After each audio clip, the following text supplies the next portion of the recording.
Okay, so I'm going to do a quick example of carving some foam. I am making a hide here. I used a piece of pre-molded styrofoam I got out of some sort of packaging, cut it kind of to the rough shape I wanted, and then I used spray foam to kind of give me some more rock type shape, and I put it on a piece of paper and then just kind of tore off the extra.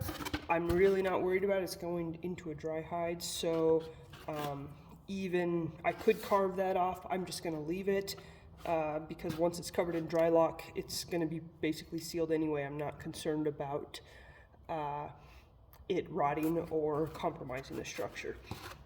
So you can see that I carved this side. Now I'm going to carve this side. When I carve spray foam, I kind of just follow the shape that it already gives me.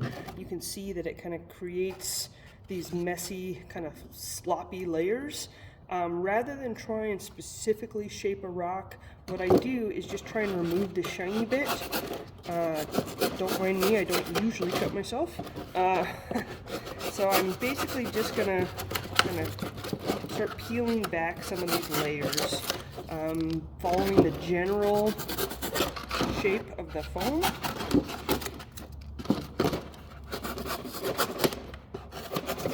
And if you want, you can go a little deeper to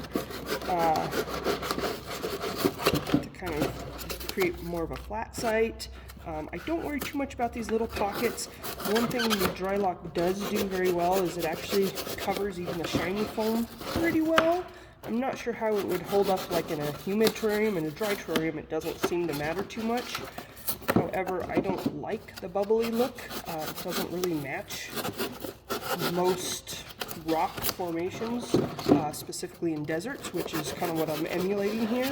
And so it's really just a matter of kind of getting it into these rough shapes. And because there's not a whole lot of rhyme or reason, just however the foam lay,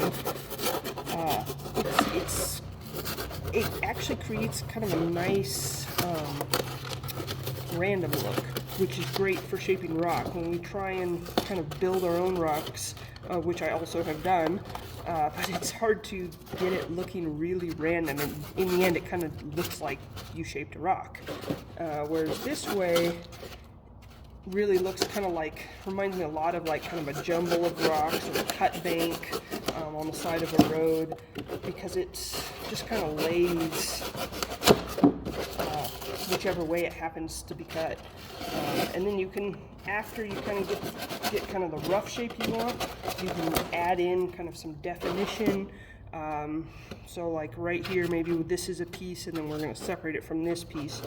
I'm just going to draw a little extra, and then when I paint that, it'll be darker in those cracks, lighter up on top, and that'll give it kind of that rock type definition. I hope this helps with a little bit of carving. As far as tools, you can use anything and everything. I'm currently using a nice sharp pocket knife. I use a lot of razor blades, both in kind of a safety cutter and not in a safety cutter, depending on the angles and depth of the piece I'm trying to reach. I have used a hot foam cutter. I don't particularly like hot foam on this expanding foam. It cuts weird to me, and it might just be I have a cheap hot foam cutter, but it's just not a clean cut. And on this expanding foam, I don't like to use a wire brush. I do use a wire brush kind of on like the purple style insulation foam, or I've seen it as green sometimes, and then follow that up with a heat gun.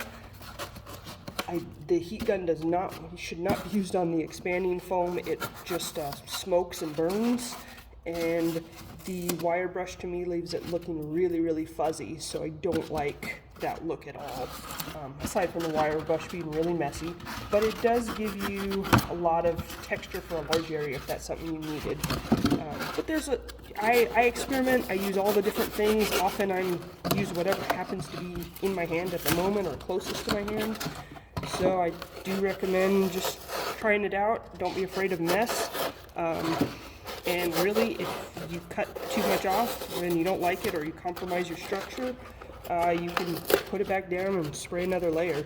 And you can spray it on top of the shiny, but it really does stick, a second layer sticks better if you remove kind of the bulk of the shiny bits also. And I've done that to kind of really build up a space so I can then carve out like a bigger hole or bigger depth.